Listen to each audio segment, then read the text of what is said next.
The Pilgrimage of the Heart podcast is brought to you by PYO.yoga, an online studio for all your yoga needs, including videos in Spanish and Russian. This podcast is also brought to you by Pilgrimage of the Heart Yoga, located in San Diego and serving over 1,000 yogis a week.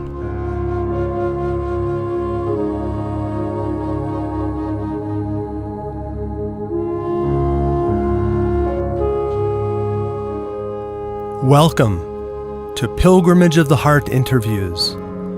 Join us as we explore fascinating people and ideas in the world of yoga.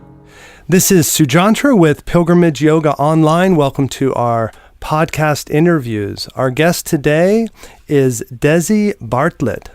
She is, above all else, according to her website, a dedicated yogini, a female yoga practitioner. She's been teaching yoga, health, and wellness for over 20 years, and her basic approach is to first tap into one's inner joy and then let movement be an outer expression of that state. Originally from Chicago, she earned a degree in kinesiology, a minor in dance, and her master's degree in corporate fitness. She holds advanced certifications in yoga, personal training, pre- and postnatal fitness, and group fitness.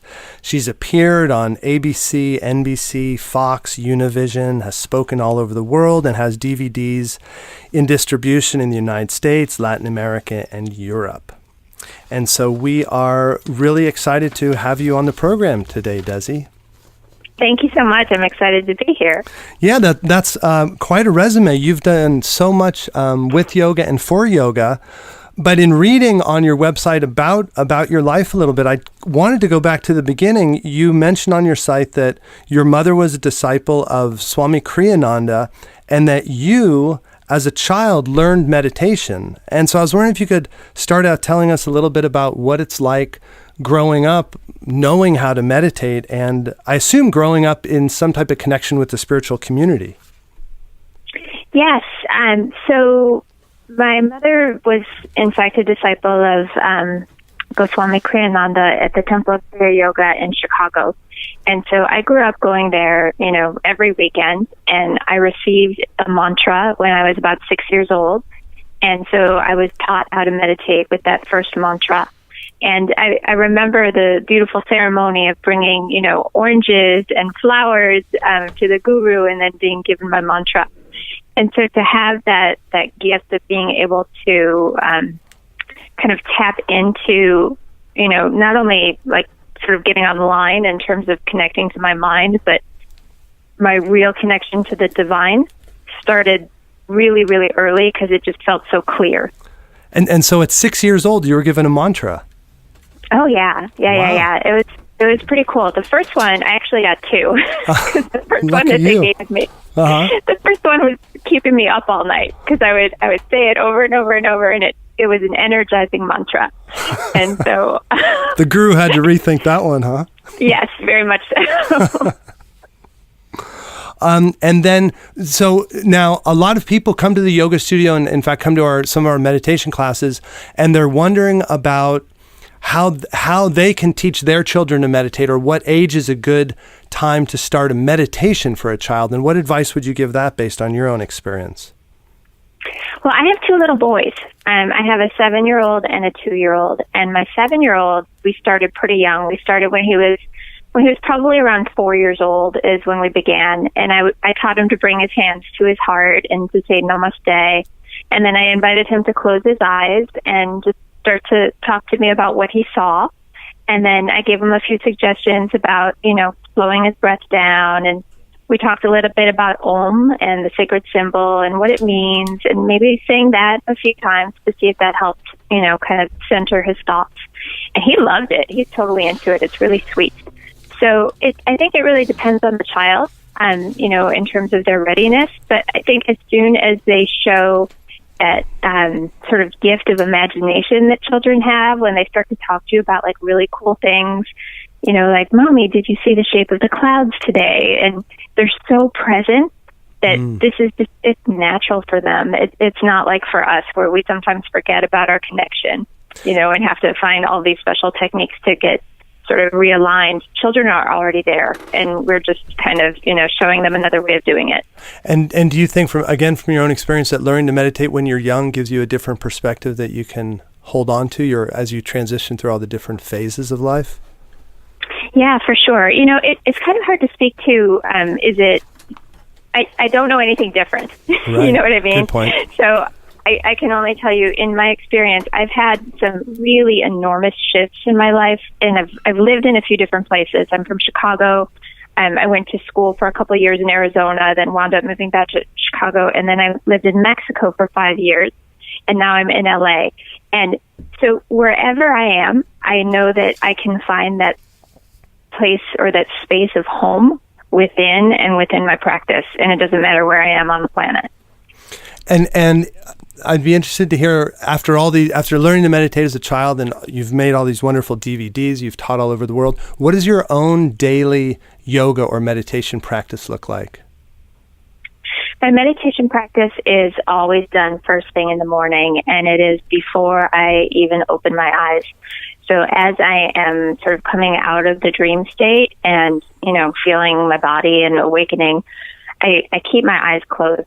And I say a very simple prayer. It's a single word, and it's in Spanish. I say, enséñame, which means show me. And I say that a few times, and I just kind of wait for the divine to show me what it is that I need to see that day and how I can be of service. And sometimes, it's images or even like thoughts that just appear in my mind that I know didn't originate in my own consciousness. And other times I just go into that real slow, steady, breathing and finding my center. And then do you also do you have your own asana practice, or is your main asana teaching?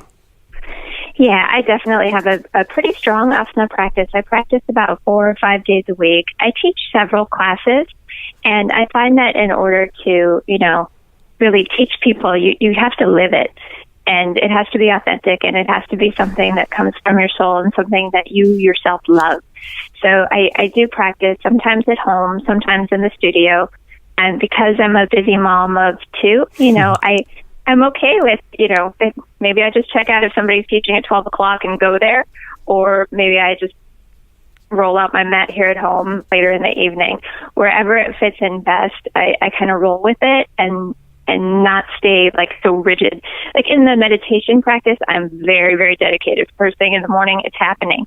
Asana, maybe it's in the morning, maybe it's in the evening, and it's all good. Right. And in the description of how your teaching of helping people to find that joy, that inner joy, and then expressing it through their dance or through the yoga, what advice do you give to people for the beginning steps of that, finding their inner joy, that inner dimension? Yeah. Meditation is a really sweet space to begin with, but also just breathing. Close your eyes and put one hand on your heart and one hand on your abdomen. And you can do this whether or not you're pregnant. It could be a man or a woman, but just feeling your body and feeling the miracle and the amazing gift that this body is. And we don't have to tell it to breathe, and we don't have to tell it to, have all these amazing functions. It just does it. And if we can slow down and start to feel that awareness and stay present, and within that presence, think of 1 or 2 things that you're just really, really grateful for. Like, I'm so incredibly grateful for my family. And as soon as I think about them, that inner smile just starts to bubble up. And it's contagious, and everyone around me is going to feel it. So if I can let that inform my movement, then whatever it is, if it's an asana practice or going for a jog, it's going to be infused with that feeling of joy. Wow, what a great way to make it accessible to people. That's really nice. Thanks. I work with a lot of pregnant ladies, so there's a lot of joy in the room all the time. Right. I saw the video clips. By the way, for those of you listening, if you want to see video of Desi, you can go to DesiBartlett.com, and there's videos there and a nice explanation of a lot of the things we're talking about. One thing I wanted to ask you about, there's a lot of students in the world, and students, of course, want teachers. And your mother, obviously being in a spiritual community, had a spiritual teacher. I know from my own studies that Swami Kriyananda was a dear disciple of Swami Yogananda. And so I'm wondering if you could speak a little bit to the role of the guru-disciple or the guru-student relationship as it applies to yoga and as it applies to someone just getting into yoga, into the asana practice, how that can all fit together for them. Yeah. Well, I should point out there were, in fact, two Kriyanandas. There's Goswami Kriyananda in Chicago, who was a student of Shelley Ji, who is within the same Kriya lineage. And I see. I didn't realize that. Right. Okay. Yeah. It's still part of self-realization and Yogananda's lineage. Mm-hmm. So in terms of a guru and having, being around someone who embodies this path, it's so inspirational, and you can receive that transference of energy from simply being in their presence. And the thing that I found about gurus is that if you have someone who's really, really true on the path, is that they are going to call you out on your stuff. So you kind of have to be prepared to face the truth, right, and want to make that change. And if that's something that, you feel is within your spiritual path in terms of the calling, is that what you're searching for at this point? Great. Of course, encourage whoever it is to find that teacher. But it doesn't always have to be a guru. It could be, your rabbi, your priest, your minister. In terms of movement, working with a teacher who's been around for years and years and years and years is something that can be such a gift, because just like the master or the person who's been doing or practicing meditation for decades and is really, really dedicated to the divine and to that path, the practitioner of asana who's been doing that for decades is going to be able to share all of that knowledge with you. And just like the guru, they're going to tell you, oh, I see something. Right. Where there could be some growth. Yes. So in other words, if you want to deepen your practice, search for the guru, but be aware that it's going to intensify what the whole process you're about to go through. Be ready Absolutely. For that. Yes. One of my dearest teachers, she is so strong. She is so amazing. She's petite, but she is a force of nature. And what she is able to do is call us out, a room full of 150 yoga teachers. She can call us out on what's happening in our mind within a particular asana. And whoa, wow. How'd you get in there? How did you get into my brain? What are you doing in there? But it's because she has her own dedicated practice of years and years and years that she knows what's happening. It's a big responsibility to be a guru. Absolutely, yeah. Speaking of teachers, so you said being in a room with a whole lot of other yoga teachers. I read last year that something in the number of 17,000 people graduated from teacher trainings in America last year. Wow. And I was wondering what, you've obviously practiced yoga, you've become a teacher, you've been able to create a whole lifestyle around teaching yoga. And I was wondering what advice you would give to someone who's just graduated from a teacher training and really wants to offer yoga. They have a passion for it, but they can't, how do they make it into a whole life for themselves? What's a good attitude or a good visualization, or how do they do that, make that transition into a full-time yogi? Yeah, I would recommend, always remaining a student.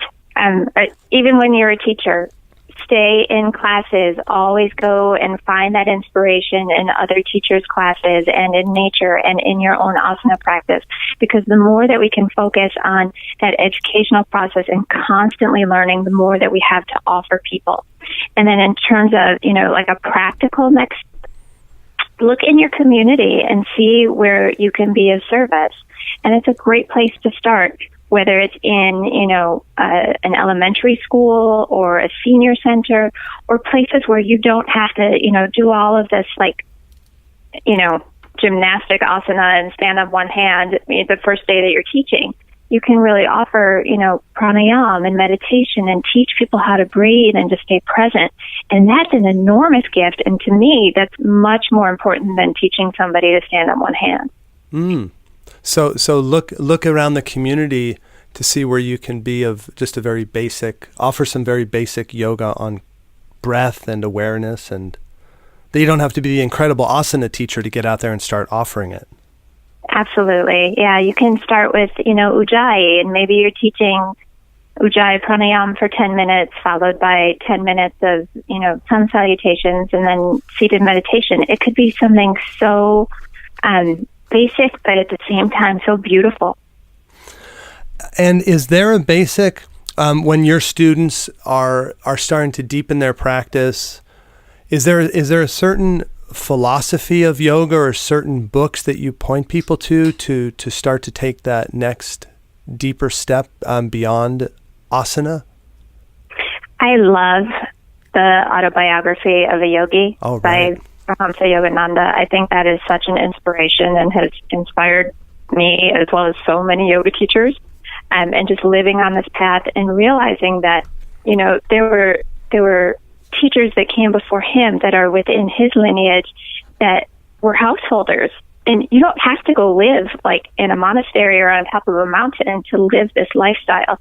You can do this as a mom or a dad or someone with a second job. The feeling of it is really, how can I be of service? Here's my heart, and I'm offering it, Yeah, I read Autobiography of a Yogi in college, and then, I don't know, maybe in the last year or so I went to see the new movie that came out about him. Did you see the Awake movie? I have not seen it yet, but oh my goodness, I saw the poster for it, and the poster alone was so intense and powerful and beautiful. His eyes are like, Guruji's eyes are just amazing and intense. What I do is I attend services at the Lake Shrine, which is his teachings at the Self-Realization Fellowship. And so both of my children have been, they call it christened within that tradition. Yeah, it's really, it's nice to see everything he's done, and to see his movie. They show these images of him going back to India just as his guru is passing away, and he's sitting there, and Yogananda's in deep trance, and he's like propping up the dead body of his teacher, and the disciples are walking by, and it's really poignant and such emotion. Wow. Now, Desi, on your website and looking at your videos, and you seem so optimistic and happy, and I'm wondering how you maintain. Like, on the one hand, you see people transforming through yoga and getting better in their lives.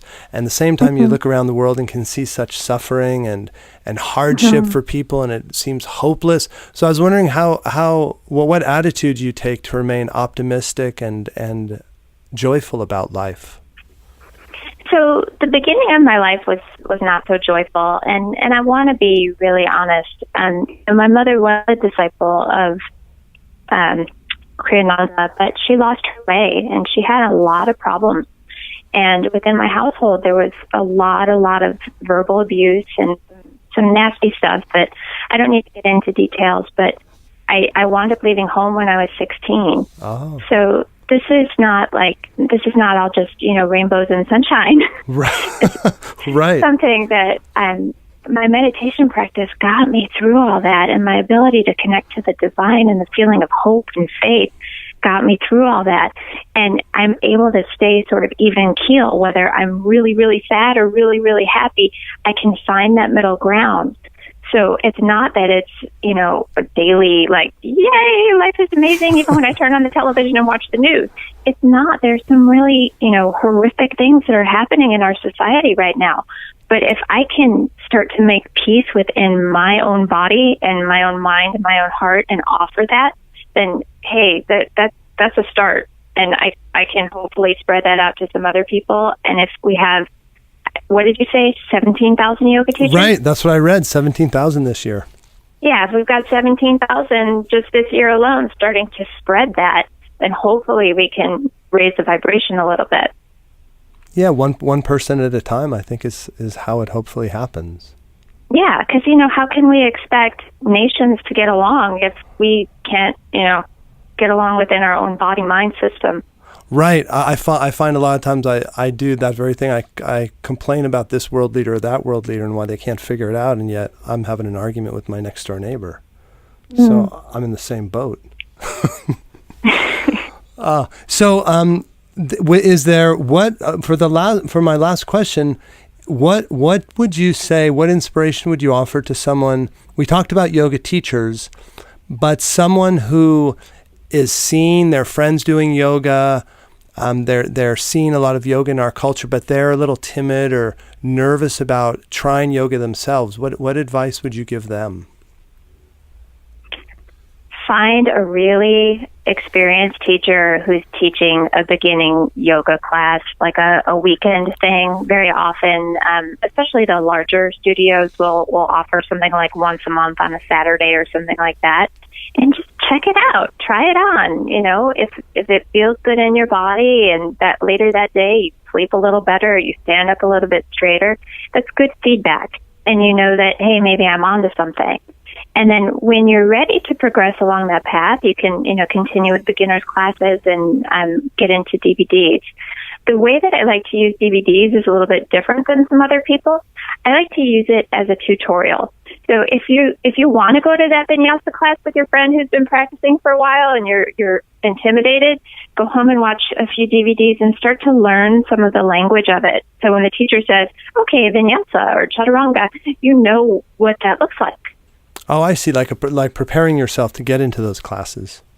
Yeah, just check out the language of it and get to know some of the terms. You don't have to speak Sanskrit and memorize everything, but just like when we go to the gym and somebody says squat or lunge, we had to learn that along the way. So it's a good way to kind of familiarize yourself. Well, it's really inspiring what you're doing with spreading yoga and sharing yoga, and I think you're doing great things out there. Thank you so much. Yeah, I'm really, really happy. Within the last couple of years, I've started to become a little bit more focused on working with pre- and postnatal yoga. And I just see that, not only are these women coming in stronger and more empowered, but the babies who come back to class 2 months after they're born are just lighting up when they see their mother, their first guru, as an example of health and wellness. Wow. What a nice experience to take people through the prenatal and then the postnatal.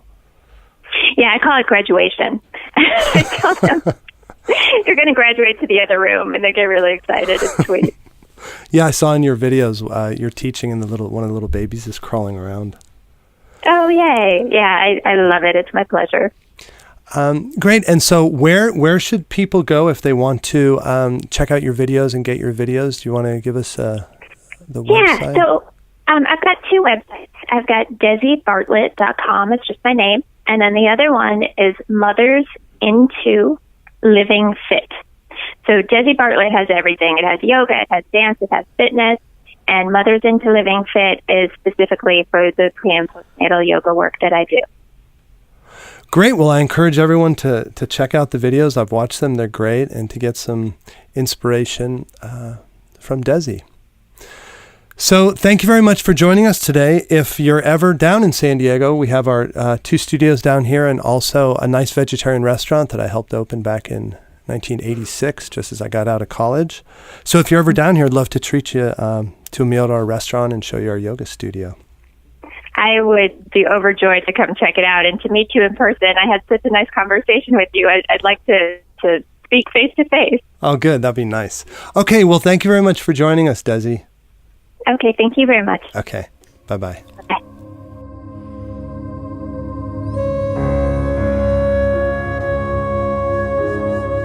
Thanks for joining us. This has been a production of Pilgrimage of the Heart Yoga. Join us at our studios here in San Diego or visit us online at pyo.yoga. Namaste.